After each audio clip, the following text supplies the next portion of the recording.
Saludos para los amigos de Huánuco, para los amigos de Gerson. Saludos, gente, estamos con la gente de Vegetada Guaura. En la octava en honor a San Juan Bautista. Saludos para la gente que viene conectando, amigos. Saludos con la gente de los devotos, fieles devotos. Después de haber acompañado la procesión, estamos ya en la plaza para continuar con esta bonita festividad. En la octava a San Juan Bautista.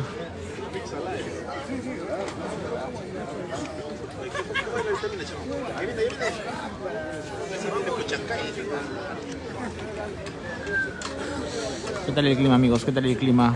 Nubladito.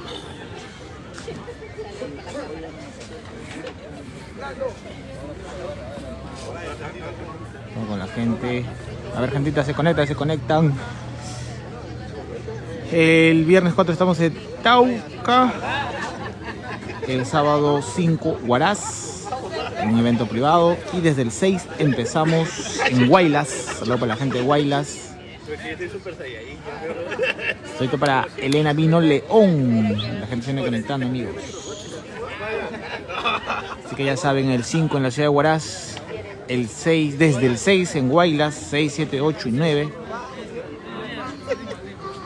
Así que ya saben, gente, por ahí nos vamos conectando. Los muchachos están descansando porque han acompañado la procesión. Ahí, todos los muchachos, después de haber...